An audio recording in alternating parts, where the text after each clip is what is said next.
That is a coincidence, not a byproduct of our intelligence. Why? What have they done to Clefable, dude? Like, what have they done to my boy? This is... Bro, what? Like, what am I looking at? Welcome back to the Off-Center Podcast, your home for perfectly imperfect hobby talk, one off-center take at a time. I'm your host, Squeaks, and I'm joined here by my co-hosts, Radar, Thrifty, and Mason. And today, we're going to talk about all things perfect order, the Logan Paul box break with record-setting packs, the fact that you will probably always sell too soon, and how the vintage market is absolutely exploding. To get us started, I'm going to throw it over to John. John, what do you got for us? Go Hawks. Oh, Christ. This guy's a Lions fan, by the way, and he's saying go Hawks. Please blast him in the comments section. I thought you were going to say go Hoosiers, but all right. Well, Hoosiers, let's go, baby. Okay. We can sing the fight song at the end of the pod. I'm scared. We can sing the fight song at the end of the pod. All right, all right. Yeah, we'll cut that part out. Okay, so perfect. Thank you. Perfect order will be the perfect set for Scalpers. Okay. Drop a pin. I Drop agree. A pin. What do you guys think? Whoa, okay. Got one. Mason, Thirsty. No. No.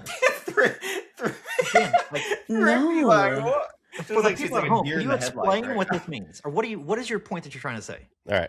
Everybody and their grandmother are saying that perfect order is going to be a terrible set. So it's already built in. They're not going to buy it. It's going to be stocked up nicely. So all of the scalpers are going to clean up. They're going to get them all. All the products are going to go into the scalpers' hands because people are going to sleep on this set. Okay. So once they get that FOMO, because they realize that, hey, it's actually not that bad of a set and it's still Pokemon and we need new product to sell, they're going to go out and they're going to have to buy it from all the scalpers and they're going to clean up. You had me until the end of that. When you said they're going to realize it's not that bad of a set. That's where you lost me. It is a bad set. I don't think it matters that it's a bad set, but you had me until that point. Right. But I'll let Mason go because Mason looks like he's ready to have a brain aneurysm. He's baffled. I also agree that it's not going to be all gloom and doom. I think we all agree that it's probably not going to hit MSRP still, right? Like we're all like it's probably still going to be from the bottom or the top? 164. Which way? I would like to argue it may or may not be the first set that we see at MSRP. I would like to argue that you can't say may or may not. You have to pick one or the other. Right. Okay, relax. I'm just saying. Get off the fence. It's the closest we're gonna get to an MSRP set in this year. I'm gonna be really happy to be able to point on my shelf. Is it going below or not? Let's go below. Let's go down. I'm gonna be so happy to point on my shelf behind me when people come to my stores and be like, "Hey, what's the cheapest set you have?" Oh, perfect order. There you go. Hey, you heard of Crimson Invasion? I mean, perfect order. I'm so sorry. Well, Mason, if it's under MSRP, are you going to price it at MSRP? No, I'm going to price it below MSRP because that's what we always do. Right. This is the thing is I think people are going to want to dump this set. Like, I don't think people are going to want to be holding this set. No game store is going to want to have this in their backlog. Like, nope, get that out the door. Well, we are going to see I argue against. Game stores will actually want this because this is actually a very playable set. I know it's playable. And it resets the standard rotation. So I know game stores are okay. It's y'all, you streamers, that are going to have problems. Yeah, you Thirsty. Yeah. Whoa. I think this. Okay. So let's rate it back because we're like, okay. I don't think the streamers are going to have an issue. Ascended Heroes will take. I'll be eating off Ascended Heroes for years. Good luck finding it. Yeah. Okay. I don't think the streamers are going to have a problem because and this is why I backed John up until he said it could be a better set than what people think. It's still a bad set. It's a small set and it doesn't have good headliner Pokemon. Zygarde not good enough. Meowth not good enough. Starmie not good enough. Clefable not good enough. That means the set's not good enough. But what is good enough is the fact that people love opening packs. They don't care what is in it as long as they are ripping packs and chasing something that they perceive as more than the cost of that pack. Now, does it mean that pack's going to be as expensive as all the other packs? No, probably not. But does that mean that pack is going to, like, I've heard people literally come out and say that this is going to be cheaper than, like, distributor cost. That is asinine to me. That is crazy. We're never seeing that I don't think we're like that's idiotic. Yes, if we see booster, no, it is idiotic. If we see booster box prices, which are now a premium product, which can be a whole debate in itself, at distributor cost again, this hobby is like literally knows. Like we're down bad. So Mason, you said this set is playable. Does that mean that Zygarde is the next Shaman? No, it's no. Meowth. Meowth is actually a very good card, and that's going to be a good playable card. What did Shaman do, John? He drove the price up to $300. You put him on your bench and you drive the price up. That was his ability. It's like paid $60 and you put him on. Tapu Lele carried back in the day in Sun and Moon, and this is like Meowth is just a re-release of Tapu Lele, right? Isn't that what the thing is? Oh no, it's Luminion GX, but it's okay. Luminion, okay, my bad. Luminion, okay. Same, it's fine. Same thing. Well, wasn't Luminion kind of similar to Tapu? Like, isn't it a supporter finder? Anyways, you guys want to look at the set? You guys want to look at the cards? Let's look at the cards. We can't. No. Cards, okay, dude, I'll pull it up on the side. I'll take a look. You can pull it up. So the overall though, I would say there's two things being indicated here. The set's smaller and the set has weak headliners. Pokemon knows better than both of those things. Like, that to me signals that they anticipated this to some degree and are course correcting. Like, they have to, right? And we've seen this before. Crimson Invasion was a very similar thing that happened in the Sun and Moon era, coming off the back of the XY hype, Evolutions hype, Burning Shadows with a Charizard set. Fourth set came around, Crimson Invasion does, right? And then they short printed the set after that in Ultra Prism because a lot of people were trying to pull their orders back to the distributor. There's a different ecosystem now, though. Product has been in such short supply and shelves have been so depleted for so long. I think this is Pokemon's attempt at keeping some product on the shelves for a little bit, which is a healthy thing for them. They need that product to end up in the hands of the end consumer at some point in time. If a little kid goes into a store and cannot find a pack of cards when they want, they're gonna get a pack of something else. Little kids don't have the impulse control to be like, oh, well, I'll just wait till next time and hope something else back. No, they're gonna grab something else off the shelves. And I think that's what they want to happen with Perfect Order. But Pokemon should have, look, you have the largest set of all time followed up by the smallest set of all time. They could have done a lot better with balancing those two things out with Ascended Heroes and this set. I agree. To put a little bit more blending in there to where it wasn't as bad one way or the other. I don't even think Ascended Heroes is going to be that good. Then you just have two sets that people really want, and people that's awful. Oh my goodness, you want a product? No. But then your end consumer can't get it, right? Like, I truly think I don't think they care at this point. You don't make Ascended Heroes the way that it is and the release style that it is. They don't care that people can't find the stuff. Yeah, they're about to smash everybody with this. This is darkness and I death believe coming that they up, dude. care. I feel like they have to care. Like, they have to care to some degree. Like, because if they don't, that's short-sighted ignorance. Like, really, that would be some crazy short-sighted ignorance. If they're sitting in a boardroom and they're like, F it, just ship it out. We don't care. That to me would be crazy. I can't believe that they would do that. I can't. Like, this to me signals market correct. Like, try to get market correct and try to get something to happen that everyone thinks is going to happen, which is that this is going to nosedive. But I think John is right in the sense that people are going to go out and they're going to wait. They're going to wait to buy because they think it's going to get lower. They think it's going to crater. And that means all that product is going to sit there accessible for all the whales and all the scalpers and all the stores to get that product in.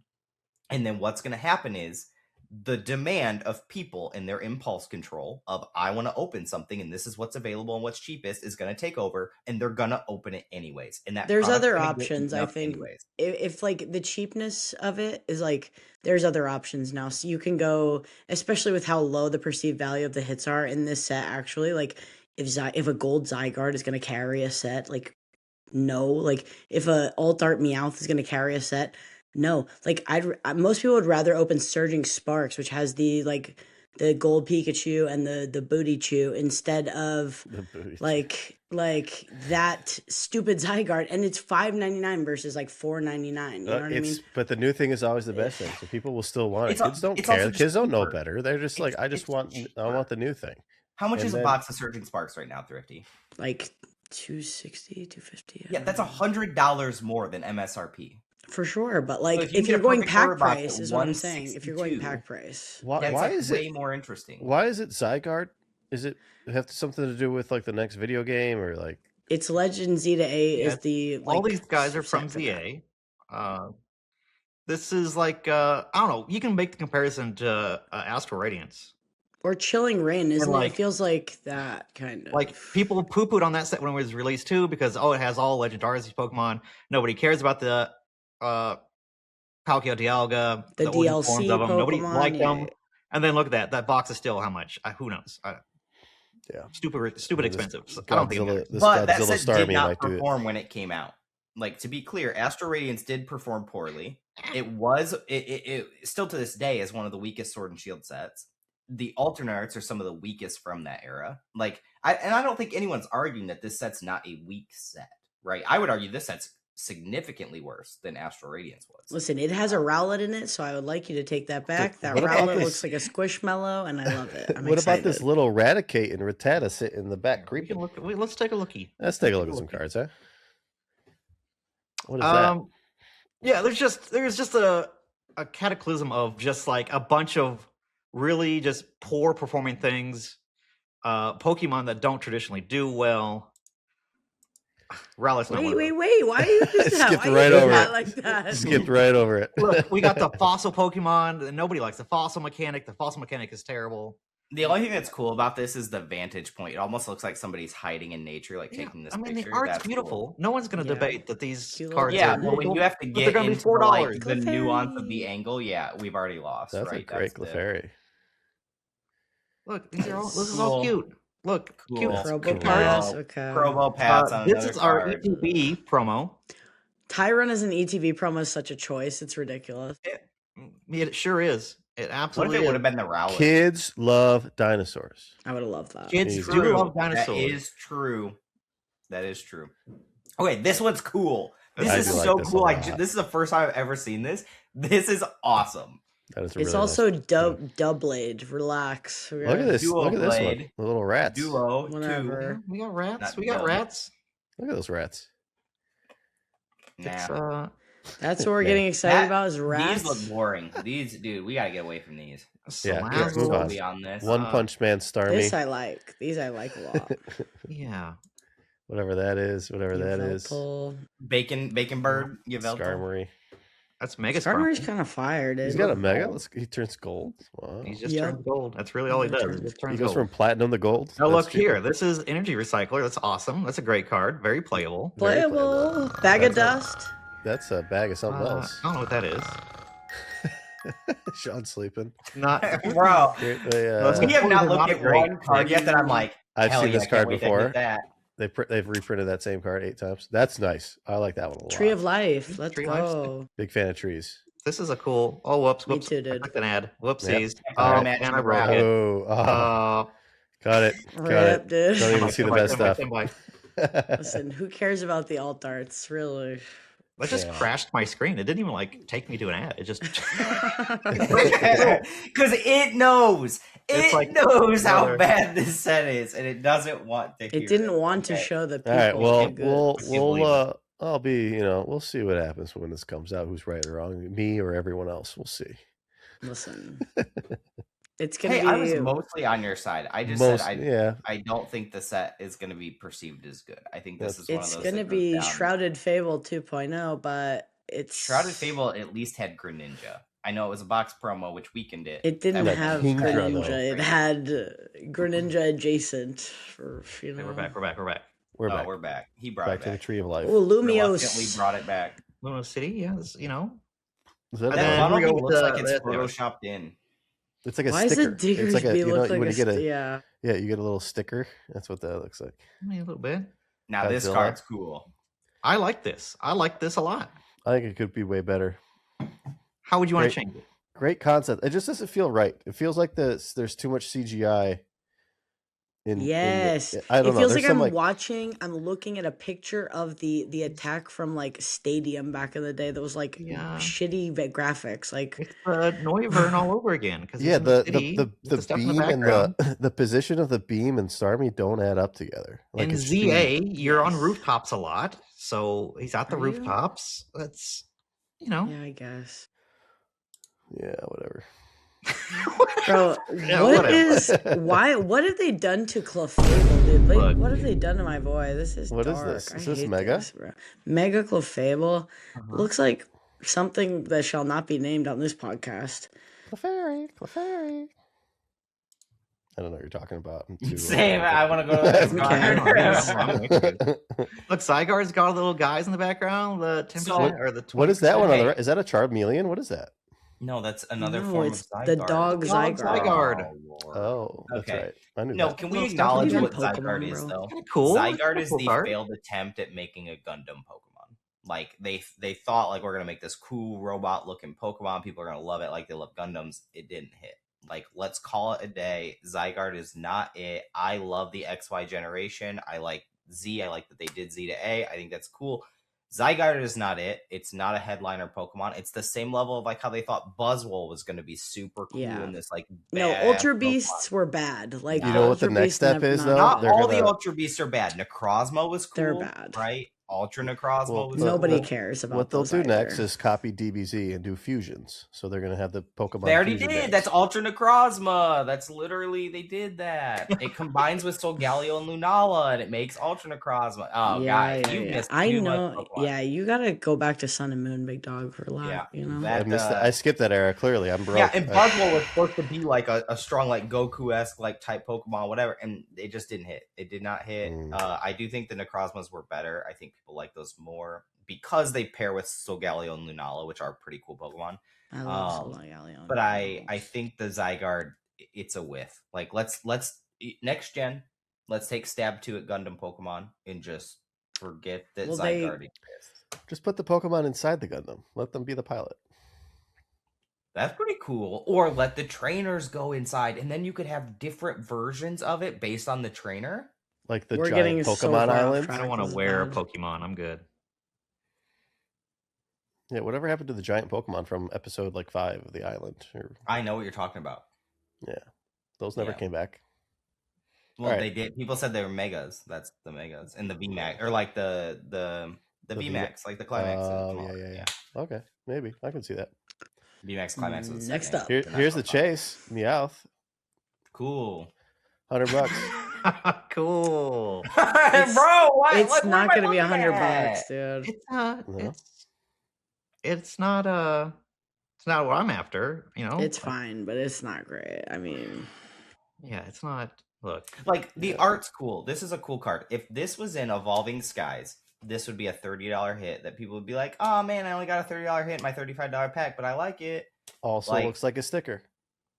It does look like a sticker. What's with the sticker trend? We got. It looks like a sticker because of the frame around it, right? Yeah. The little, Look, it's Yoshida. Don't. They didn't make the coins shiny enough. They made the coins brown, and that to me doesn't feel like the coin. Like on his head, they should be similar to like the color on his head. Like he's doing Payday. You know. I thought those were biscuits. Okay.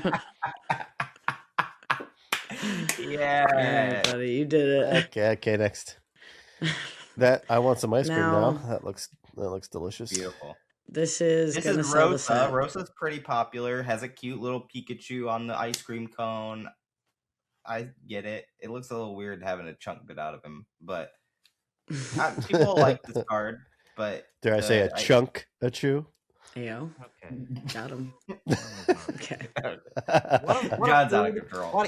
That's a double pun. Chunk and chew. Yeah, we got it. We understand. I didn't get the second part of that. I didn't get it either.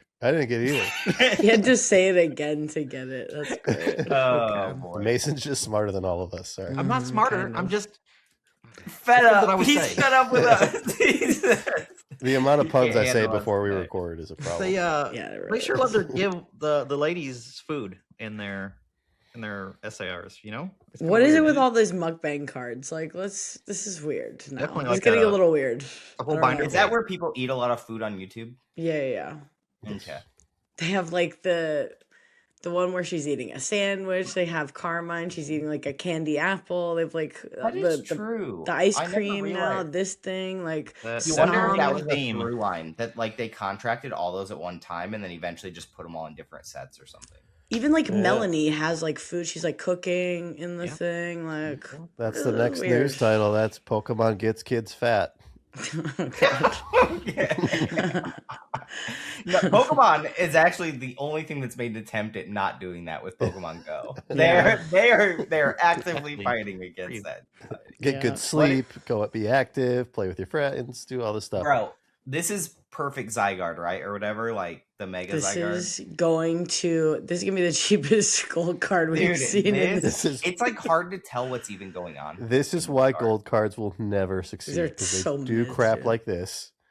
Like they started off fine. I thought it looked good with the little emblem in the back, but then what is this? The first attack, if there's energy acceleration for fighting, is maybe good because it does 200, but that next one is 5 energy, and I only see 150 on its text, which makes you think it does like 150 to anything, regardless of like root, weakness, or resistance, which is almost surely bad, right? How many Pokemon that do 5 energy attacks have been playable? There was like Charizard that one time, and that's it. I don't know, but it's weak to grass, and grass is going to be good soon. So good, bad, wrecked, bro. Cool. That is a that's your well, set. that's perfect order. That's your set, folks. That is I'm ready to rip train it, wreck. A train wreck. I can't Did wait you to change rip. your position now? Are you Okay. going back to the other direction? What are we doing? Bro, almost. I still think people's gambling addiction outweighs how bad this set is, but like it's close. If there's it's like the penny slots of gambling. If there's any dude, it's worse than that. It's okay. Worse. You know how the longer you're in a casino, the more likely you are to lose, right? I think most people know this when they go into a casino, even though they believe they're gonna win. You know those penny slots that you play and they like pay out like every other hit, but it's never even like what your bet was. It's like you'll bet like 50 cents and it pays you like 35 cents back. It's that. It's like you're not gonna spend much, but you're gonna slow bleed out, and you know it's bad. You're gonna be down $80 and hit that Meowth, and it's gonna be worth 65, and you're like, I'm almost back, and then you're gonna go right back in again. It's that, dude. It's just rough. And like, oh, it pains me. All right. But you know what's not rough? You know it's not rough. Logan Paul's base set pack break. That was what was not rough. In fact, it was so not rough that it actually has set a record for, if you tally the packs up, the highest first edition base set booster box sale of all time. It probably also sets the record for highest base set packs ever sold from first edition, I assume. Here we've got all of the lot numbers. This is from Golden. I think Golden posted on social media. What happened to no context and just saying the take? What do you got here, Squeaks? Yeah. Oh yeah, I forgot. No, you're right. No context. I forgot. I like my brain was just like. Well, I got questions. You're fine. Anyway, let him say the take first. Let him say his take first. I want to say the take because it's a good one. It's a good one. Listen, just bear with me. I promise you, it's good. John and I've already talked about it. I know. Logan Paul's base set booster packs were a steal, an absolute steal. I can see Thrifty's like already melting down. I haven't even finished the take. They were a steal. As you can see here, the packs range from 32,940-ish or something like that, all the way up to like 46,360. Golden put this graphic out. This is straight from them on what these sold for. I believe this is with BP. This is for their box break that they're doing later. Is it this week? Next? It's when the auction ends for the Illustrator. It's the 15th, I think. Or what day is Pokemon Day? Whatever Pokemon Day is. 15th, 17th? Sometime in February, in the middle of it. Around that time, they're going to break this. It's going to be on the same day that the Illustrator is going to sell. I believe if you bought into this, you also get to go to a dinner the night before with Ken Golden and Logan Paul. You get to pay your way there, maybe. Yeah, you have to pay your way there, but you still get to go to the dinner, right? Where there's going to be other people that you get to socialize, network with. You get to have something you get a hobnobbery, dude? You get to have something shouted out on the stream. I assume that on that stream, the auction is going to finish for the Illustrator, so they'll probably watch it go on that stream, meaning people are going to want to watch the live stream to see the reaction of the sale price, which I anticipate, and this is why I think these are a steal. I anticipate that this is going to be one of the most watched Pokemon streams of all time. I genuinely think that. Logan Paul's original break was one of the most watched things, and we saw that usher in a completely new era through COVID. I don't think it was the only thing, but I think it's one of the things that really catapulted us through COVID. I think a lot of people would agree with that. I don't think that this is necessarily going to usher us into a new era. Whoa. But I think if you take that and that you get a shout out on that to that many people, you get a marketing, like the marketing of that. You get to go to the dinner the night before. You get the networking of that. You get that privilege to be in that ecosystem, plus whatever you pull in your pack. I absolutely think it's a steal of a price, because I don't think you can buy that marketing in this industry for cheaper than that. Like, I think it's like, because you got to remember, it's industry specific. Like, I don't think you can get that high of quality marketing. I want to hear what Mason had to say. Yeah. We've got enough on your end here. It's my take. Well, you got to let us debate it. We can just sit here listening to you the whole time. Mason, what do you got? So these are done already. The auction's over. Like, this is already sold, right? These are the finalized these are the prices. Okay.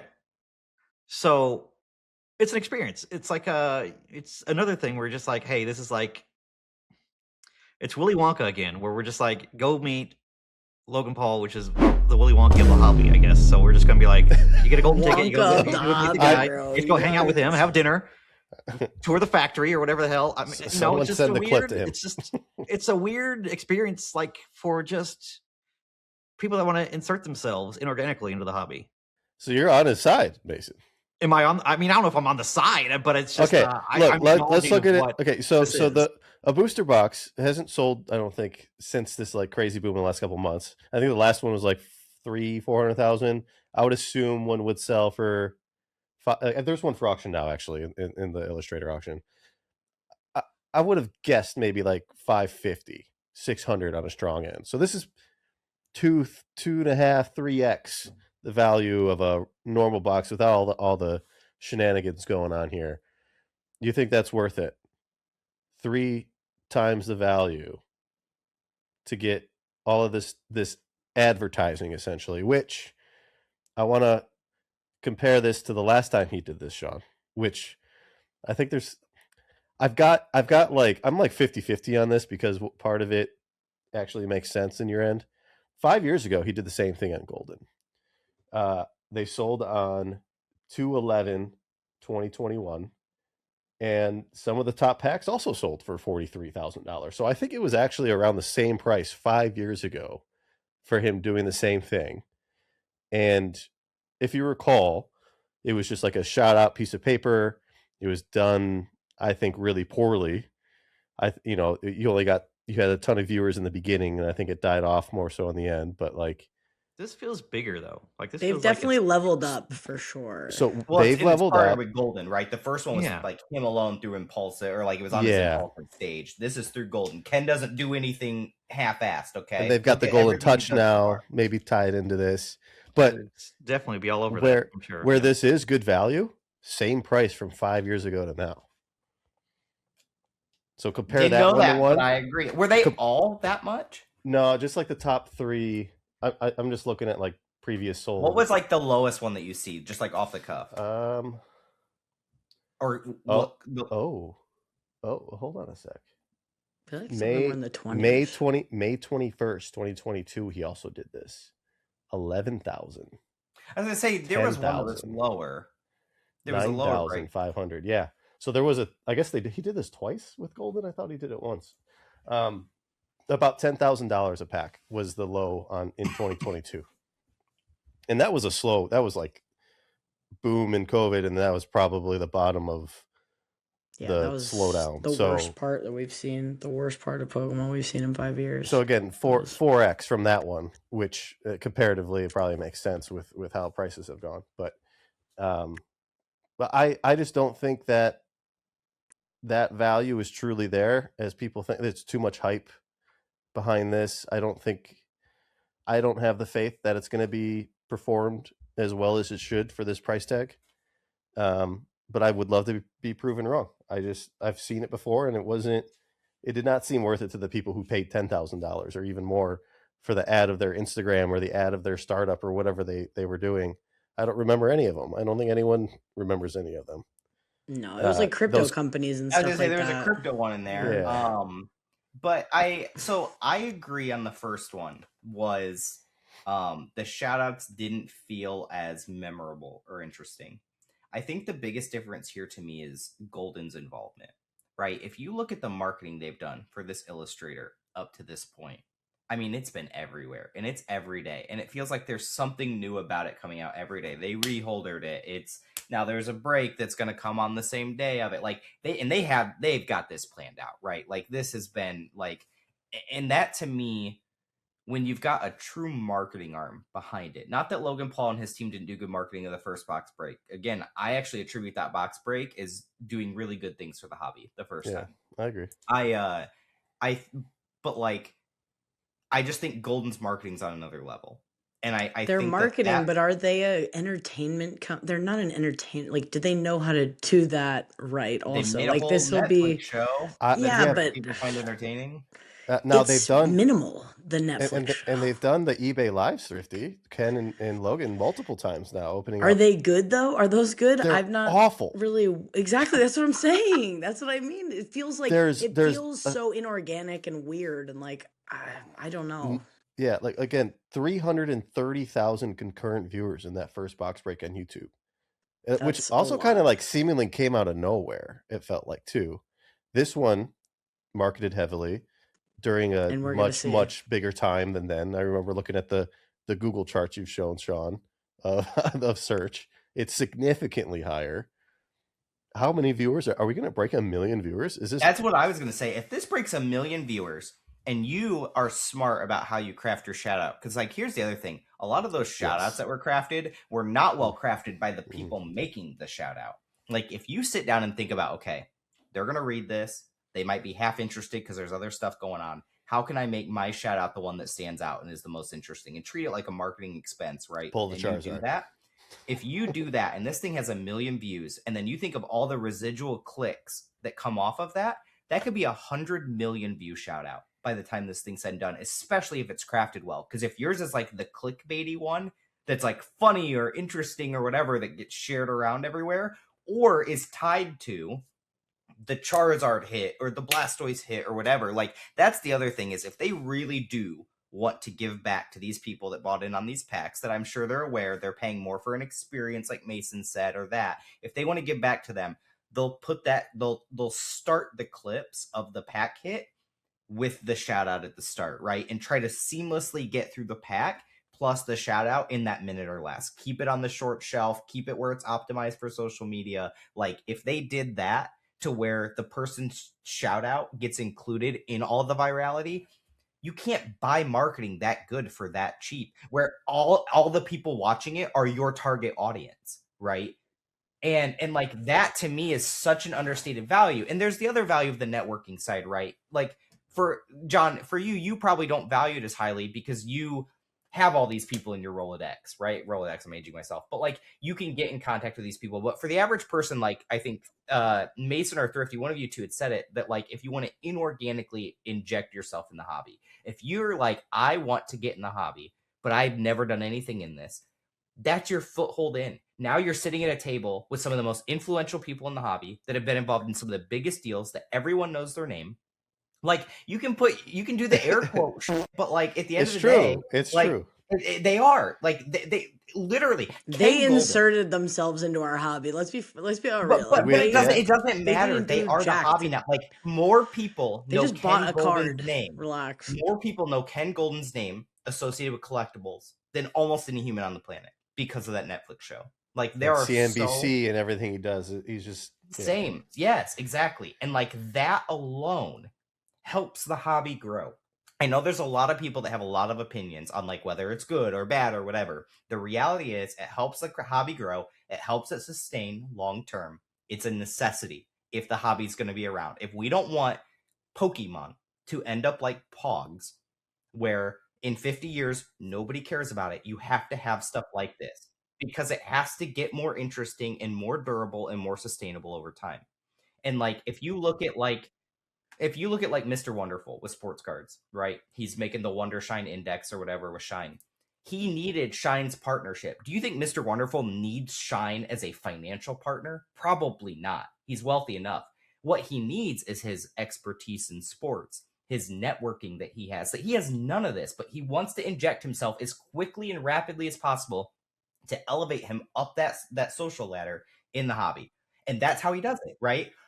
This is no different for any entrepreneur out there that says, I need to get in Pokemon now. Like, my window of opportunity is closing, and now you're sitting at a table eating Wagyu steaks or whatever. Tacos. With Logan Paul and Ken Golden. Having dumplings with Radar and Charlie out here in these streets. Yeah, I mean, I don't know what they're eating. Maybe it's like McDonald's, right? And that it's like conversation a will just be how many dumplings do you think you can eat? That's all it is. Shouts out to Charlie. Well. I know they won't, but you know it'd be super sick is if they live stream that dinner. That to me would be cool. They're not gonna do that, bro. Didn't in the last one they had people like that bought in the break like there, and they like stood there and like so there's like. If you show up at dinner, can they not just show the person be like, "Hey, this is your pack"? Hey, I think that's a part of it. Yeah, I think that's a part of it, and yeah, and I mean, look, a lot of people have made a lot of money in this boom, so spending it on this versus anime sales or something stupid like I'm doing, probably smarter than that. Also, this is a very not us, folks. Viable business expense. This is a marketing expense. You can, I mean, I think of like the Super Bowl and like, why is the Super Bowl cool? Well, it's because halftime show, it has so many people watching it because it's not because of the football game. I guess it kind of is, right? Still, a huge sport in America. The reason I watch the commercials sits around and watches it together because of the halftime show and the commercials, right? Commercials themselves are part of the entertainment. It became a thing. It became a thing. Yeah. This type of stuff. I'm getting convinced. See, I'm drinking the Kool-Aid now. That it's actually. I'm not drinking that Kool-Aid. That's some Kool-Aid, dude. I'm all set on that Kool-Aid. You're putting yourself into the history books of Pokemon as a collectible. Well, there's something. Think about the guy that graded all the 10s. What was his Will? Whatever that guy's name that is auctioning them right now. Got the 10 Charizard, 10 Blastoise, 10 Venusaur. He got talked about countless times. He's been mentioned in Logan's videos and in Netflix. Like, I mean, I don't think many people know who he is, but he's now a lot of people have heard this name Will and I mean, yeah, I really want to be somebody that nobody remembers who I am. Well, he could have done a better job of optimizing that. Like, I mean, but I think we've already acknowledged that like the first time might not have been as optimized, but I don't think this time, with how much money's in the hobby, how much infrastructure has been built, I think people know exactly what they're doing this time. I think everyone knows exactly what they're doing. I think Ken and Logan know what they're doing with the break. I think they know what they're doing with the streams, the shout outs, all that stuff. I think what's interesting to me, the most interesting part of this, because we're talking about like the value of buying a pack, but there was someone that bought 10 packs. Oh. At which point that starts to have diminishing returns, right? You can only go to can you bring somebody different for each pack to the dinner? Like, could you have like your whole business team there? That would be interesting. Could you are you going to get 10 shout outs? Is this going to be like Temu with the Super Bowl where every other commercial is a ooh Temu commercial and I can't get rid of that out of my head because I heard it 800 times that night? Like, if they did that and they bought every other pack where every time you hear an ad, the next one is the same guy again. And it's is that who bought the packs? Did Temu buy the packs? Bro, could you have... play this jingle before every pack. I feel like they would reject that because isn't that kind of like a competitor for them? No, they can't stop that. This is a fair market. You can go bid That's on this true. all That you is want. true. Yeah. I hope Heritage bought them all. I assume there has so funny. I assume there has to be a limit to like you can't say anything like heinous or political or like there's got to be some boundaries. I would be using my. I would hope so. I hope so. That's the last thing I would want is this to turn into but to competition or anything, I don't think there's any limits on that. You can't block that. Yeah. You're right. It'll but yeah, it's interesting to me. The 10 pack one is really interesting to me. So I bought 10 of them.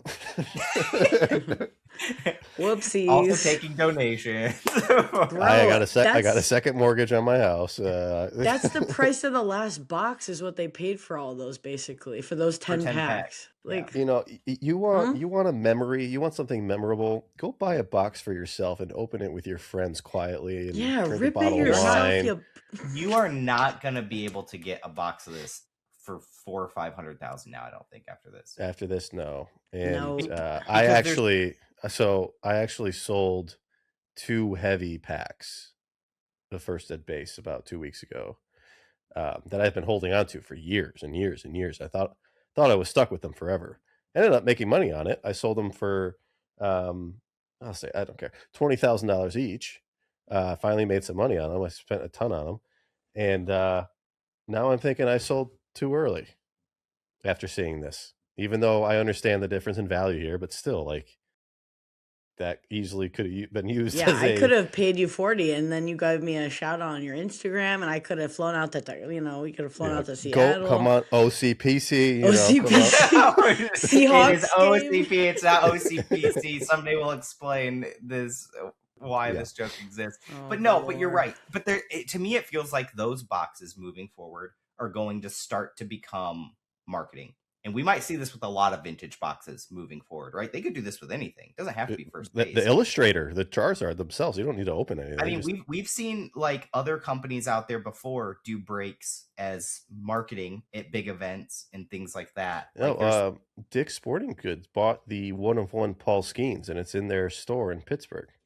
Marketing. And think of all the clicks and shares that came from that, right? And so like I feel like the more we start to see this vintage product rise, the more we're going to start to see more of that type activity and less like I'm just a buyer buying a box because I want to put it in my vault, right? I think like the higher those prices go, the harder, like it's much harder for a box to go from 1.5 mil to 3 mil in terms of like percent like doubling up than to go from like 400,000 to 800,000 or to go from 1,000 to 2,000, etc. To where like the diminishing returns of if you're just looking to invest, there's just so many other options that could yield such better returns on the same time horizon that those start to become like what people do when like the percent isn't as big of a deal as the dollar amount. Like I need to invest $100 million and I need to figure out where to put it. Buying a bunch of like $1,000 cards is far less effective and far more cumbersome than just buying like 100 boxes that are really good, that kind of thing. Yeah. And I mean, this is essentially, like BlackRock ruining the single family home by buying them all. Now all the companies are buying all of our favorite collectibles and ruining it for us. But I don't see it that way because so much of this stuff was already inaccessible to the average collector. And the average collector has had 30 years to get this, like to get a box, and they have it, right? And if they're like, well, I just joined the hobby yesterday and I would have wanted one. Well, I'm sorry that you didn't care about it for the other 29 years. Sorry, buddy. But like that, go buy a time machine. Yeah, go buy a time machine. Like go buy a time wizard. Yeah. But those are cheap. Yeah, they're like $5 on TCG Player. Maybe you flip a coin, so it's a 50-50. You can pay witches on like some website to make it not rain on your wedding day and stuff like that. Yeah. What? The Etsy witches or whatever they're called. Radar, where? Bro, Radar's got a wealth of Radar's social network is so different than mine. He knows. I'm bored. Ken Golden. He knows rain witches. He knows. Wow. Oh. Wow. Yeah. All right. Enough on that one. Okay. Congrats, John, on your first edition. You sold packs and you made money. But congrats, you just sold too soon. And you know what? Sliding right on into the next topic here. Look, whether you guys are a reseller, investor, collector, whatever you are, you're always going to sell too soon. If you sell before you're on your deathbed, you're selling too soon. If you sell before you die. Look, I have lived this pain my entire life in this hobby. Here we go. Everyone. This is radar therapy. You would zoom in on John, put the rain falling down. Just like, what's that song? Like, all around me. Yeah. Mason is 100% right. But I also have multiple personalities. So he's going to talk in circles for 5. I'm going to talk in circles here. This is going to get us nowhere. But everything I have ever sold in my life around Pokemon, minus maybe the BGS 9 Trophy Kangaskhan, I have sold too early and have regretted it almost every day of my life. I don't mean that seriously. I don't mean that seriously. Every day of your life. I don't mean that seriously. I've only been able to build up the business and get to where I am and have the collection that I do and the inventory that I do because I have sold stuff and just bought more. Exactly. That is the point that I was going to make, was that you use that money to build and enhance things that you are actively pursuing instead of things that you already have. So it's okay to sell something if you don't want it anymore. And don't look at it in the time scope of, oh man, now it's this much and I just sold it 2 weeks ago. Oh my goodness. It's okay. Don't worry about it, because you're going to be using that money for better and bigger, better things. So it's okay. That means a lot. Thanks, Mason. I know you're speaking directly to me. No matter what you do, you're screwing up. So it's okay. You guys are so wrong that it's crazy to me. Okay. No, we're sell everything, gang. Come on, listen. Come on. That is only true if Pokemon goes up forever. Like, okay, Mason, let's take what you just said, that you will always sell too soon. Yes. Let's apply that to people in the tulip bubble. No. Don't bring Amsterdam into this, okay? Yeah. Don't bring the Netherlands. Coin people Stamps. with silver dollars in the 70s and 80s. Did they sell, like the ones that didn't sell? Did they? I don't know. Have you seen the spot price of silver right now? It's 100 an ounce right now, big dog. Okay. Bad example. Shut up. No. You know exactly what I'm saying, right? The ones that sold didn't sell too soon. They sold at the appropriate time and got rewarded for it. Like the whole, like, you sold too soon only exists if the market keeps growing, right? It has to keep growing, has to keep getting interest. It just so happens that we are living in a time period where we were in a hobby that is going to end up being arguably the largest hobby on the planet in terms of collectibles in our lifetime. That is a coincidence, not a byproduct of our intelligence. Like, that, the fact that had, like, it easily could have turned at any different point against us. Like, there were a lot of people going into COVID that believed the market was going to come down and that things were going to go down, and that COVID did the exact opposite because everyone was stuck at home. And, like, imagine if COVID was the reverse. Like, somehow it was a disease where you couldn't be in your house and you had to be out doing things. Pokemon would have, like, cratered then, because people would not have done it. Like all I'm saying is the whole, like, oh, you sold too soon, like, that's a fallacy. That, like, people, like, the reality is, if you make money on it, you didn't sell too soon. If you hit the metric, you hit the metric, dog. Like, you didn't get your ass kicked on those base setbacks. Like, the people that hold forever waiting for the next gain are so suboptimal in their gains because they're waiting for, you know, I need to get my 10x instead of my 9x, when they could have gotten their 9x and then went and got something else that did 5x and been way ahead. But they don't. They, like, try to squeeze out. It's like in the stock market, trying to time the tops and the bottoms, catch the falling knives, and, like, hit things at the highs. That's ludicrous. This is why, like, I always tell people, set price targets and just stick to your price targets. Because this whole, like, you've sold too soon, like, John, you didn't sell those packs too soon. You sold them. You thought, you just said in your explanation of this that you thought you might be stuck with them forever. And you got an opportunity to get out and win. And now you're saying you sold too soon. That is so stupid. You hear yourself talk. Absolutely. Like, that is dumb. Guys, I thought I was never going to be able to unload these. Sold them too soon. Like, get out of here. That's so dumb. That's so dumb. That's a big one. Mason's hitting me with a swear binder. Thrifty and I have both said twice in this podcast, and nobody's called it out. The swear binder is long and dead. I love it.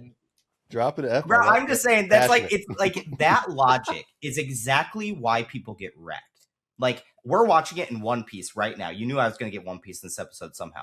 We're watching it in One Piece right now, where there are people that were just enjoying the hobby, collecting Luffy's and Nami's and Robins, because that's all people buy. And now they wake up and their collector app tells them it's worth $100,000. And in their head, they're like, but it could keep going. It could.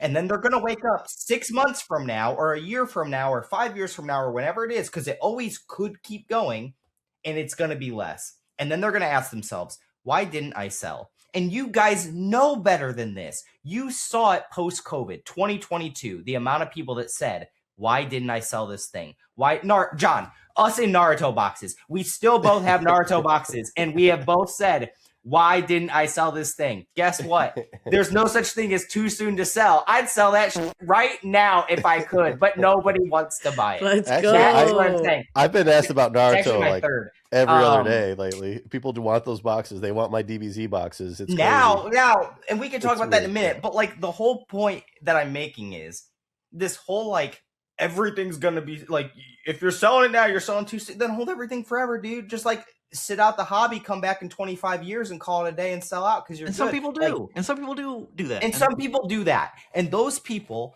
up to this point, if like they're like today's sellout point, they've been rewarded. But that's not because they are smarter than the average bear. That is because they got lucky at a sequence in time. And that will not last forever. Like, could it last our lifetimes? Maybe. Absolutely. I'm not going to be ignorant enough to say whether I know it's going to go up or down. But I know that there will be a point in time where the average thing in Pokemon's line is going sideways or down. At some point in history, it will happen. And like this is like, you see like stock analysts that tell you like, oh, if they know if a stock's going to go up or if they know if it's going to go down. That is crazy talk. Like, I know something's going to double when me or John decides to sell it. That's how I know That's another one. it's going to double. I'm the That's Jim Cramer of Pokemon. That's where I'm and at. I know you guys are like memeing with me, but like Yeah. I hear this all the time, and it really does get me riled up because there's so many people out there that like what their collection has turned into is life-changing for them. But they get so But they caught won't up sell it, in like- every person telling them it's going to keep going, dude. It's going to keep going. Like, I will give you an example of this from me. In 2020, I had a first ed Charizard in 9. They hit 35,000. Mine was a rather weak 9. Like I don't think it could cross to a 10. I think if it got regraded, it was like 50-50 on if it gets an 8 or a 9 again. $35,000 at the time was a lot of money. Still is today, a lot of money. And I was like, I've got to sell it. I got to cash this out. Because like if it went to like 5K, like I can't afford to not have $30,000, right? And like, could it go to 70? That's what everyone's telling me. Like, this might go to 70, it might go to 100. It's like, okay, it could go to 5, it could go to 70. Can I afford to coin flip a $30,000+ coin flip with where I'm at in my life? The answer was no, I couldn't. So I sold it. There were a couple sales at 45. There was like one that maybe was real at 70. And then that card tanked down to $18,000. That $17,000 difference was huge for me in my life. Huge, like genuinely huge. Would I have been one of those 45K sales or 70K sales? I don't know. But I know that that $17,000 was significantly meaningful. And I think that there's a lot of people out there with collections way bigger than what I had at the time that are financially probably not even as good as I was at that time, that are making those same coin flip decisions and not thinking about it like that. They only think about where it could go up here and not where it could go down here. And like, sure, maybe you only paid $500 for your collection that's worth $100,000 today. That doesn't matter anymore.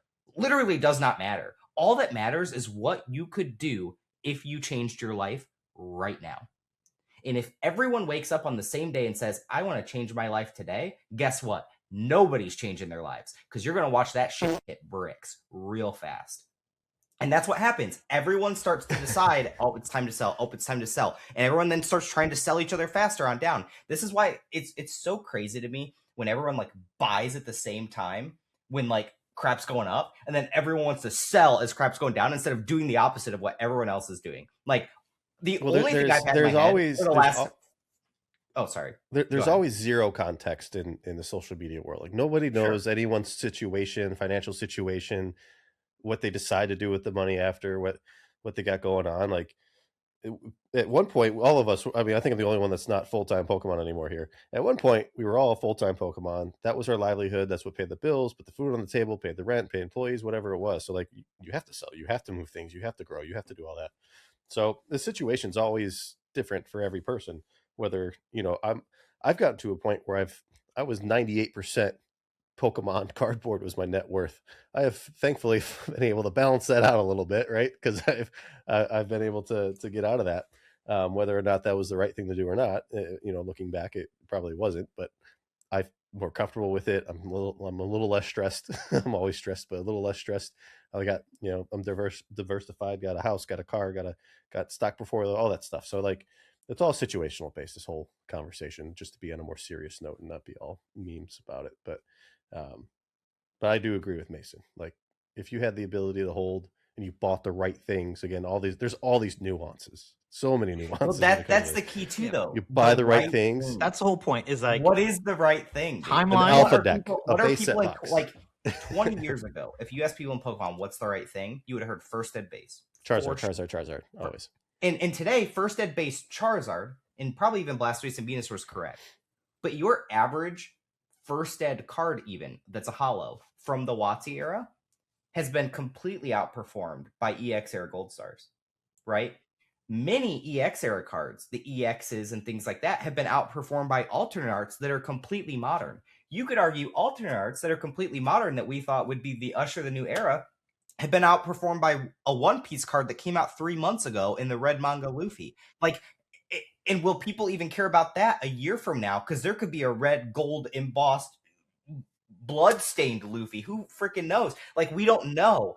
The point is, no one knows what the right thing is. I think that's why things like First Ed Charizard or things that have first edition on them that are kind of like super iconic are what people naturally gravitate to, because they almost have like a layer of insulation to them that, like, if this isn't interesting to people, then like what is interesting, right? It's like in sports.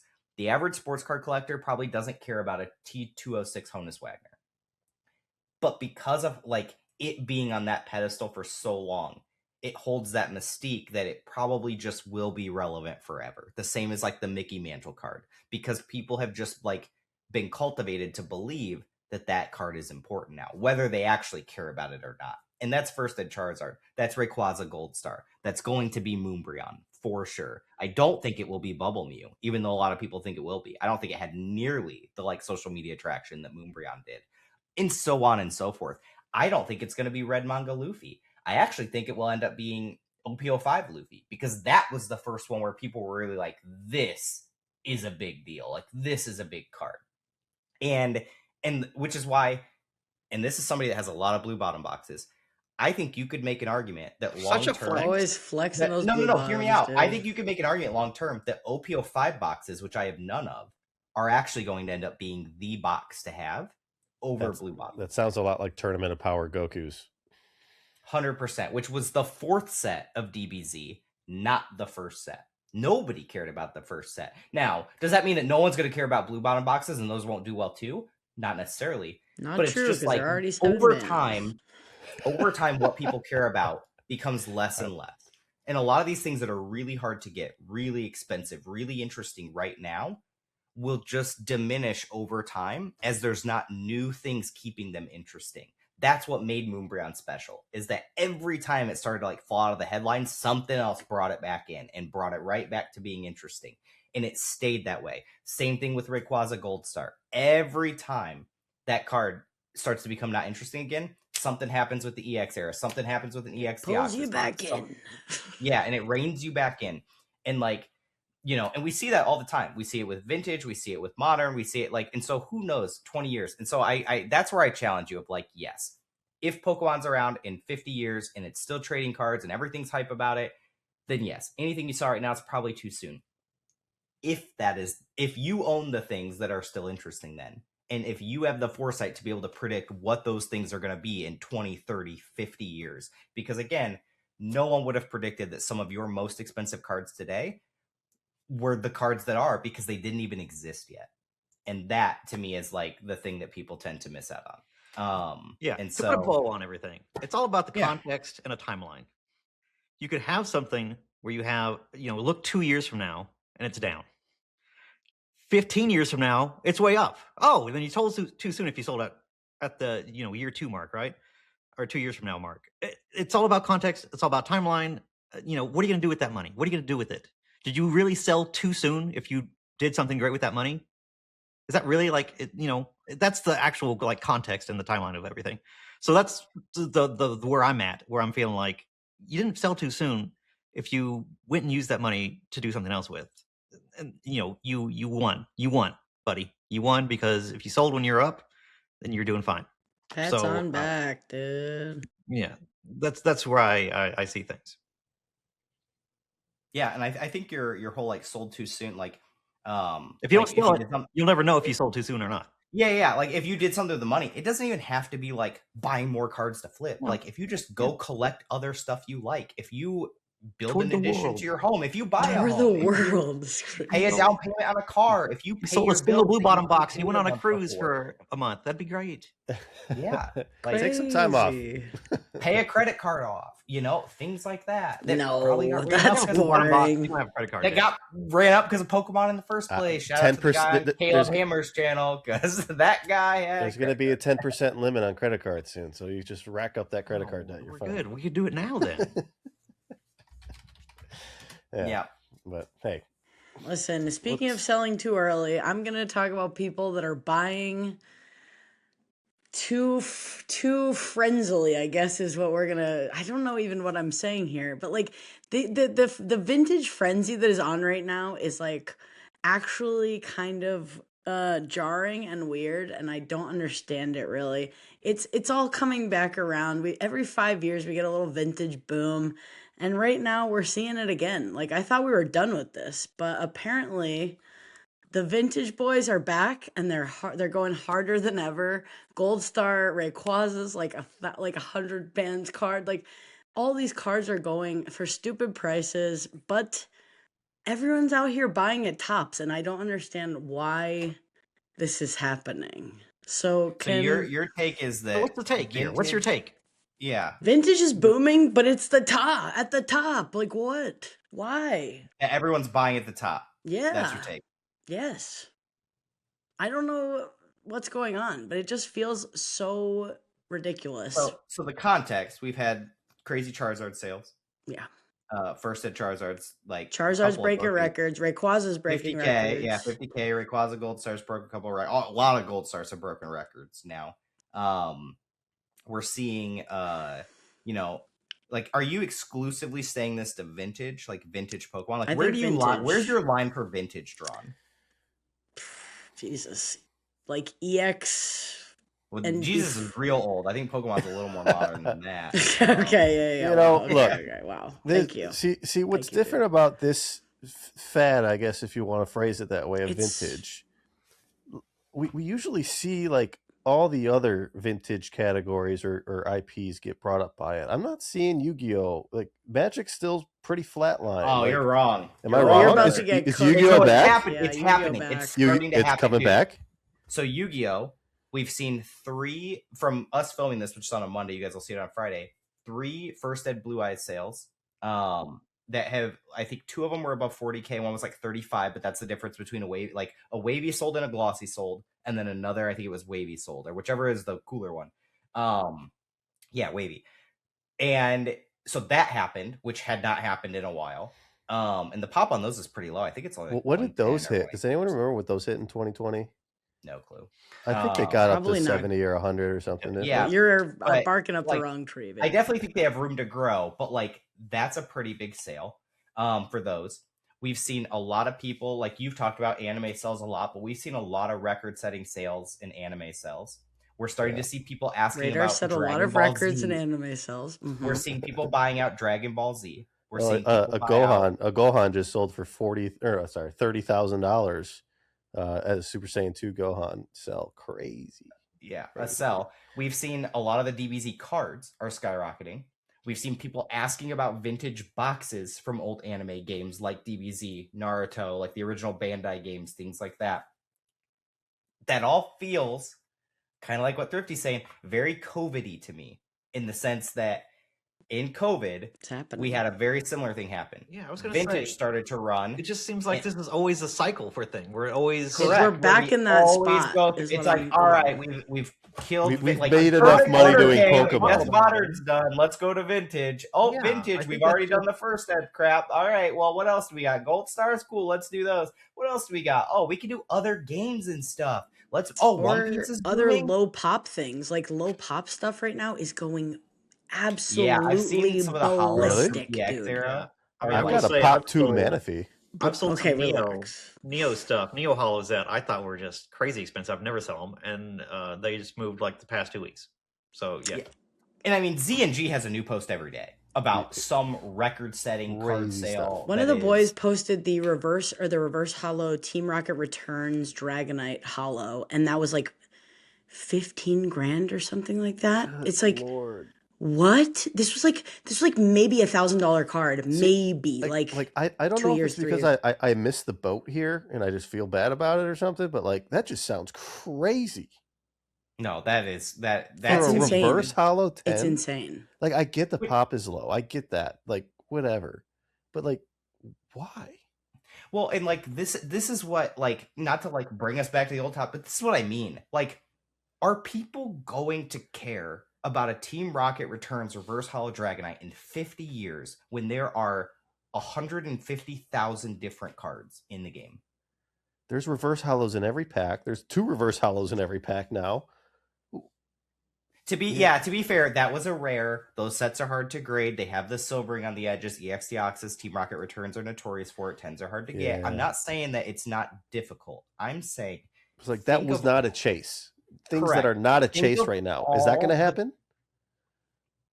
Who knows? But like, think of all the cards you could buy at the $15,000 price point. Poncho, Mario, and Pikachu. Like, a lot of the Ponchos actually probably are still around there. Because I know the half are like 7K. But like, I'd rather buy 5 Umbreons. Dude, exactly. That's what I'm saying. Like that Charizard, the cool one that we talked about from Phantasmal Flames, that like you pretty much see universally the arguments like this is one of the greatest arts ever printed in the TCG. Like, people believe that. Yeah, buy 30 of those. Exact. That's what I'm saying. Bing bong. Like, and so like that's where I start to struggle when I see these sales. Like, Thrifty, your take of like it's a fad is a little. It's just coming back around. It feels like yeah. That to me is a little like saying like buying vintage is a fad is a little too hyperbole for me. But it is in the sense of like it's cyclical, which I think is like what we're trying to get at. Like that, like the hobby is cyclical. Like, okay, we've done the modern thing, we've done the first Dead Charizard, we're doing the base box, gold stars, yada yada. What do you don't think it's cyclical? No, I said Mason was a fad. How yeah, a little dare bit. But yeah, I just think that we are the whole like buying at the top is relative, right? Because if that stuff all doubles in a month, you sound like an idiot, bro. No, reverse hollow Dragonite is not going to be $15,000. I can like this is it already is. What are you talking about? Like, I'm saying this is not real. Like these are not real numbers. This is a fantasy world of like Fugazi dudes that don't know what they're doing. Dude, I was watching that the other night. Bro, it's just a bunch of dudes that don't know shit about anything and don't know what they're doing, and they're paying. Okay. Relax. Who cares? Like, bro, okay. Since we're already swearing, that is my favorite quote from Ozark. Is I don't know shit about fun. I don't know shit. Don't know shit about fun. I say that all the time. That applies here. I think all of us would agree we fall into that category of the hobby. Like, there's gonna be times when you can. Who said that? That one rap lyric. You ain't the shit, you just a fart. I don't know, but that's awesome. Ernie, to put it in the comments. But like, yeah, the thing is funny. like, that's I funny. just don't think if you're good at this, you will find a time in this hobby where you can pick these cards up for prices that are reasonable or like that you deem are reasonable. This is not a reasonable. Some of these prices are not reasonable. It's actually darkness. Like we said that the last cycle though. Yeah, but then it went down 90% after that. Like, no, 90. A lot of cards didn't go down 90%. I'm just saying, a lot of things went down. I'm about to try to like really bring this together. So when John and I did collectible conversations the first time, I had a whiteboard behind me. Okay, first time. And one of our most popular episodes was where I drew a graph, like that was like a stereotypical bubble graph, and I tried to plot out the different points of where we were in Pokemon on that graph. And believe it or not, for the time, we were actually like pretty close. Like John and I got it pretty close. In hindsight, I think we were super far off. And the reason being is, I think what we looked at on a short-term time frame, we actually extend that out to a longer time frame and condense in where we were. And I actually think we were that first blip up, not the second blip up. Like, I think what we're experiencing now is still a part of the same big movement. And I actually think that Pokemon's been under this same movement since pre-2016 when we called it the first boom, if anyone was around back then, with like XY evolutions and all of that. I actually think all of this is one extension of that. I don't think these are separate things. And I think in like 50 years, when we can zoom out on a graph and have like 80 years of history, I think that that's going to be something that people clue in on a lot easier, because it'll be a lot easier to see on a graph. Whereas when you're super zoomed in, it looks like you have these massive dips. But when that's zoomed out on like a 100-year graph, which is much more reasonable for like an investment time frame, those dips are going to look really minuscule compared to these things. Which is why I think, Thrifty, what you were going to say is, will anyone care about a $15,000 Dragonite in 50 years? Like, will that card actually be 30,000 or 100,000 or something? And the answer is probably no. And I think the reason why is, when you look at these dips, why didn't it hit 15,000 in 2016? Why didn't it hit 15,000 in 2020? Why is it hitting 15,000 now? Because the more parabolic we go on this one big run, which if we think about it as a big run, we're just on an even more parabolic trajectory, the more stuff you start to see do that makes less sense, right? I think we all had cards during COVID that we pointed out were like, $7,000 PSA 9 Charizards. Yes. And now we see a lot of those cards that are outperforming, that we're like, wow, that's still crazy. But now we see even crazier stuff. And we will continue to see crazier stuff as we have these ebbs and flows, until we eventually do just hit whatever that climax is. And then when it starts to come down and level out, we will start to see a lot of those things find their places. And this is where, like, if I could encourage anyone, whether you think I'm crazy or not with the bubble graph shit and all that stuff, let your rationale win. Like, use logic and reason. Separate yourself from the hive mind of what you see everyone else saying in all of YouTube and all the internet and your forum threads and Reddit and all this stuff, and separate yourself and say, is this logical? Because I think I'm a lot selling of times, this. I'm selling this guy. This is a pop too. buy this, buy that. But I think, Stop because like, shilling your Meji junk. here's one of the, would you guys agree with this? If you step outside of Pokemon and you think about cards that you comp or that we talk about in relation to like real world goods or household incomes and people spending money, I hate doing this. All of this sounds crazy. It makes me feel all bad. of it. Like, so much of this sounds crazy. So when you think about it in that context, and you think, okay, but there's still a percentage of people that like, it's not crazy because they have so much money. What percent of people is that?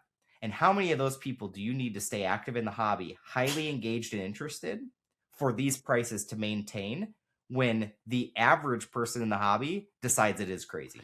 I wonder how happy I would be if I was completely ignorant to all this and didn't know what was going on. I'd probably be the happiest person ever. It's just like, dude, I don't think it's so. You'd find something there's so many people that can't afford a $500 emergency, and yet we talk about $500 cards and pull rates like it's nothing. That is like, I think everyone's aware that this is not like a normal ecosystem, but this shit will desensitize you to money so fast. Correct. And at what point, though, does everybody wake up again and realize, hey, this is kind of crazy, right? Mason, like, I have $200,000 in my collector app. I want to own a house someday. People do that. I mean, that's like, and they do, but like, so you, and then, but wait, I gotta pause you. People do that, and then they sit and regret it because they're like, but I could have put that money into Pokemon and made a lot more. Is that not true? John, did you do that? Mason, did you buy a house and then say, man, if I'm muting him. Mason, go ahead. No, but and John, I'm picking on you a little bit, but the reason I'm doing it is because it's really good. John, you are so successful. You're doing very well in life. Like, I think all of us know that. Like, and you're one of those people that has regretted it at times, like where you've had those moments where like, oh, I shouldn't have done this. I shouldn't have done this thing. And it's like, you bought a house with Pokemon cards. It's crazy. You won, and yet still I could have bought 3. Exactly, and still had the feeling like you didn't win. That's what I'm trying to demonstrate. The hobby, the more you get into it, the more irrational it can make your takes seem. Like, you bought a house with cards, you won the game. You won, truly. And I'm sure if we would have asked John 10 years ago if you could buy a house of Pokemon cards, you'd have said like, oh, no brainer. That's the dream. Yeah. Until it happened. And then it's like, oh, but and you're like, I oh, why did I do like, that?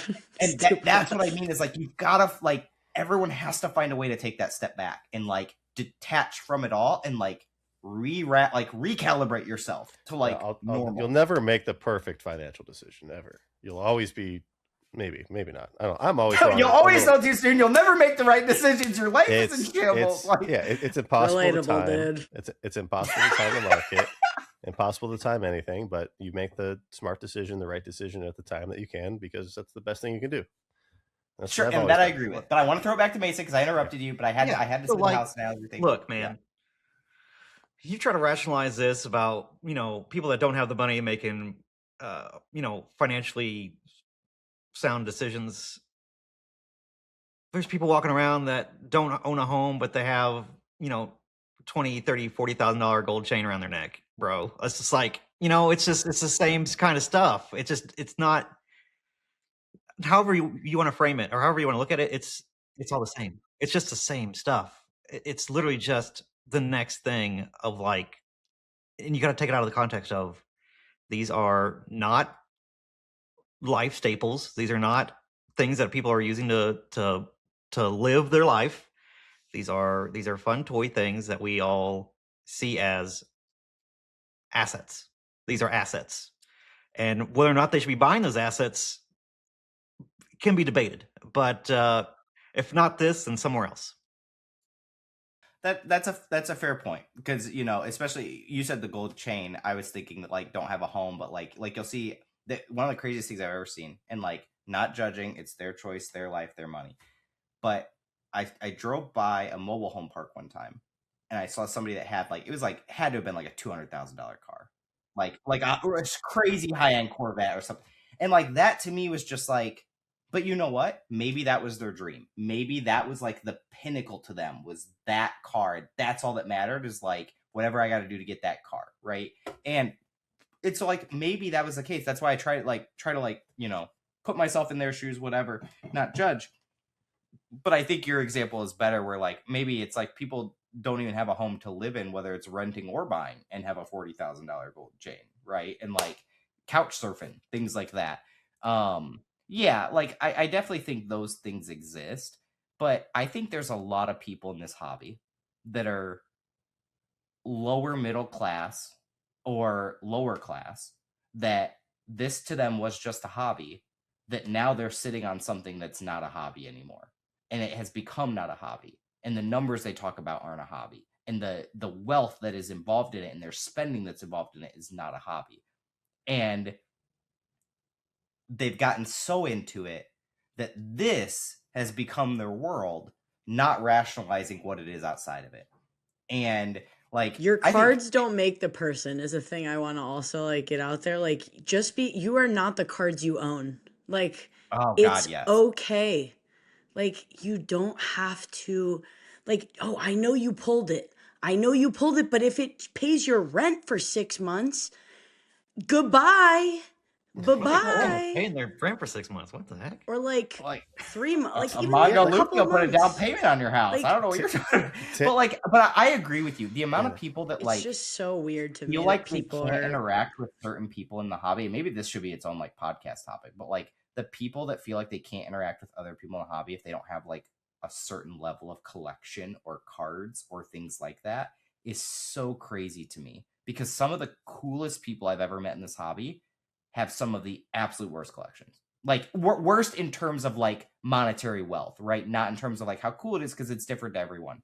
And like I'll tell you, I have one of the worst cards. Yeah, it's so boring. Look at his collection. It's literally all Jolteons, and they were all Jolteons that were given to me. That is my collection. And like to everyone else, it's like, okay, whatever. Look at that Diablo game above his head. That's so boring. Yeah. But to me, that card collection is like the storybook of my journey in this hobby. And like that to me means so much more and is so cool. Is that going to stack up against random guys, Black Label Latios? No. He's going to have people out the door wanting to talk to him about it. Nobody cares about my beat up Jolteon Jungle Hollow. But at the end of the day, like, you don't have to go out and buy what every other YouTuber is buying or whatever other person's buying to like be a part of the hobby. Like you can be a part of the hobby in so many ways, so many ways. And like, I don't think that gets stated enough, not to like turn this into like a therapy talk for people or whatever, but like it just, I don't know, maybe it will feel better hearing that from like people that have, you know, found success in the hobby. Cause like for a long time, I felt like when I started my store, I felt like I needed to have some of that flashy stuff like on my Instagram and on my Facebook to like be a store and be a part of it.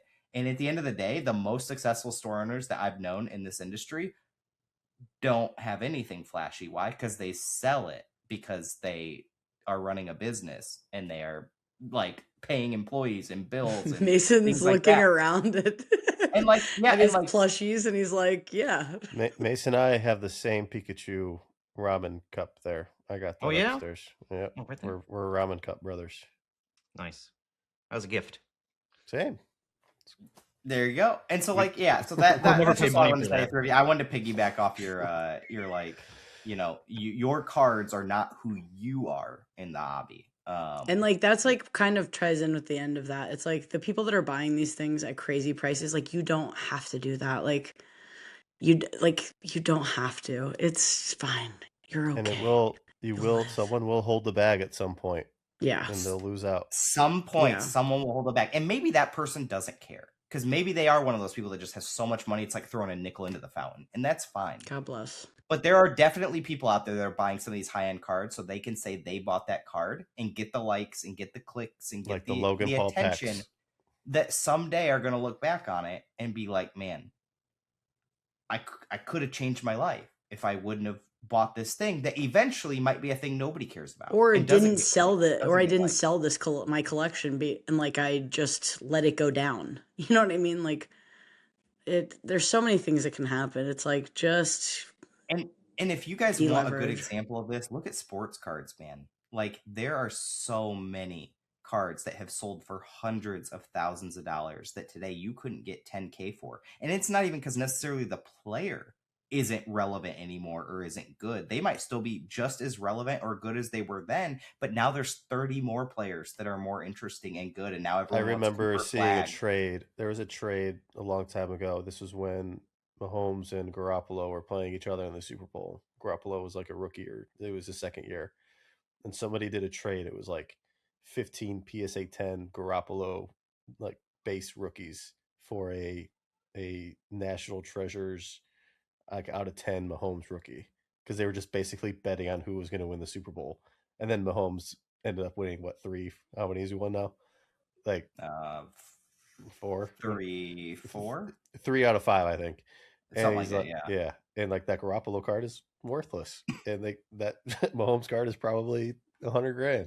And at the time, no, Mac Jones. There was that. It wasn't $100,000 101 Black Prism Mac Jones. Yeah, some kid pulled it. Yeah, and great for the kid to sell it. Great on his parents to encourage him to sell it. $100,000 is life-changing amount of money. He can put that in the market right now. By the time he's college 40, paid, he's retired. Yeah. Oh, well, more than that. Like, and like today, that Mac's not worth anything. And whoever bought that, hopefully, it's someone that 100,000 of them is like, you know, throwing the nickel in the fountain. But if it wasn't, that's tough. Like that's, and like, don't be that person. And this is where like we get into the like spend within your means, blah, blah. We don't have to preach to you guys. You guys know this stuff. But like, at the end of the day, this stuff is just looks back at the anime. Same thing that I did. Oh boy. But the opposite way. At the end of the day, like this stuff will ebb and flow. It will go up, it will go down, it will go sideways. Some things that are interesting today are not going to be interesting 5 years from now. There are things today that nobody cares about that 5 years from now is going to be all the rage. Literally all the rage. And it happens every cycle. And that's why you always hear the people say, collect what you like. That's how you'll do the best. That's one of the most dumbass sayings I've ever heard. But at least then when you get your ass handed to you, you're still going to like what you have. That's the only reason that phrase has any merit. Or you'll really find out if you liked it or not.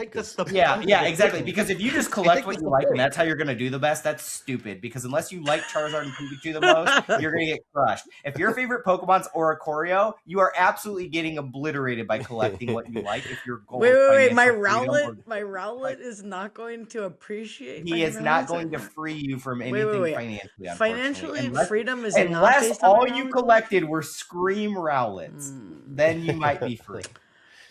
I don't have any more of those. yeah, because you were smart. You sold too soon. Because I sold too soon, dude. Maybe they'll do 40 It was a more fad. interesting artist collaborations, and then that one's just not as interesting anymore. Listen, I have gray felt hat Pika now. Relax. I've leveled up. And isn't gray felt hat more expensive than almost all of those? No, but yes. Yes, but no. Is it not? It's like $2,000 or something. And what is- no, what's it's like a- actually what's for Pikachu. No, Pikachu's Yeah, like 8, 15. actually. No, it's like 15. now. What? Okay, well I haven't been Those, looking. those cars have gone berserk. Those screens. Gray felt hat and a 10 is 15,000. No, it's $2,000. No, that's 15. That's It's like 1,500. 1,800. 1,500. Okay, what's a Rowlet in a 10? $2,000. 2K, 3,000. Oh, okay. So at one time though, felt hat was higher. Possibly. Yeah, it's higher now. Yeah. See? Well, that was a good therapy session. We That did it, was. guys. Hey. But hey, you know what? It's your money. Spend it however you want. You want to piss it away, piss it away. I don't care. Yeah, we care I about like you, but this, whatever. Squeaks. Go Hoosiers and Go, yeah! Woo! Drop, Alright. You drop guys a wanna couple sing fight song? F-bombs. Let's go. I didn't mean for him Yeah. to do that again. I'm sorry, guys. Sorry about it. A lot of swearing this episode. If you didn't swear Yeah, enough, that's the mood I'm Mason, Bro. Mason, you didn't swear at all. Put a card in the non-swear binder. in. Yeah, at this point. Yeah, basically.